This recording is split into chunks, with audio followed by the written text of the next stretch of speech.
మూడవ అధ్యాయము కర్మయోగము 17వ శ్లోకము. యస్త్వాత్మరతిరేవ స్యాదాత్మతృప్తశ్చ మానవః ఆత్మన్యేవ చ సంతుష్టస్తస్య కార్యన్న విద్యతే. తాత్పర్యము: సచ్చిదానంద ఘన పరమాత్మ ప్రాప్తి నందిన జ్ఞాని అయిన మహాత్ముడు నిత్యమైన ఆత్మయందే రమించును. అతడు పూర్ణకాముడు కనుక ఆత్మయందే తృప్తి నొందును.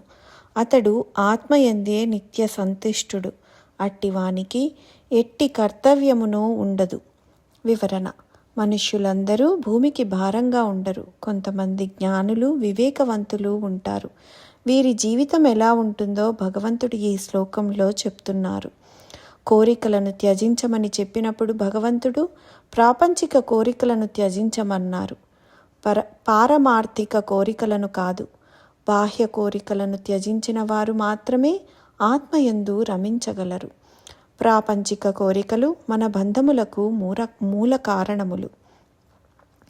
ఈ బంధముల నుంచి బయటపడటానికి భగవంతుని ప్రాప్తి చెందుట ఒక్కటే మార్గము. జ్ఞానోదయమైన వారు కోరికలు అనిత్యము, ఆత్మనిత్యము అని తెలుసుకుంటారు.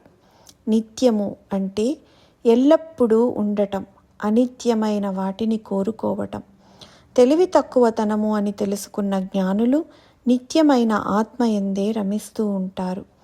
ఏ కర్మ కర్తవ్యం చేయనక్కరలేని వారు ఎవరు అనే ప్రశ్నకి భగవంతుడు ఇలా అంటున్నారు.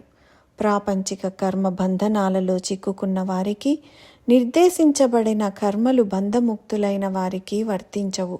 ముక్తుల మనస్సు, చిత్తము ఎప్పుడూ భగవంతునిలోనే వర్తిస్తూ ఉంటుంది. వారికి ఎటు చూసినా భగవంతుడే కనిపిస్తూ ఉంటాడు. ఏ పని చేసినా భగవంతుని కోసమే చేస్తూ ఉంటారు. పనిని, కర్మలని చేయవలసి వస్తోంది అనుకోకుండా ఈ పనిని చేసే భాగ్యం కలిగింది అనుకునే వారిని కర్మలు బంధించలేవు. ఉదాహరణకి, ఒక రైతు తాను చేసే పొలం పని మిగతా పనుల కన్నా తక్కువ అనుకుంటే అతడు కర్మబంధనంలో చిక్కుకుంటాడు. ఈ పొలం పని వలన పంటను పండించి అందరి ఆకలిని తీర్చగలుగుతున్నాను, ఇది నాకు భాగ్యవశమున లభించినది అనుకుని పనిచేసే రైతును అదే పొలం పని కర్మబంధం నుంచి విముక్తుడిని చేస్తుంది. చేసే పని అదృష్టం వలన లభించినది అనుకుని ఆ పనిని శ్రద్ధగా చేసే వారిని కర్మ బంధించదు.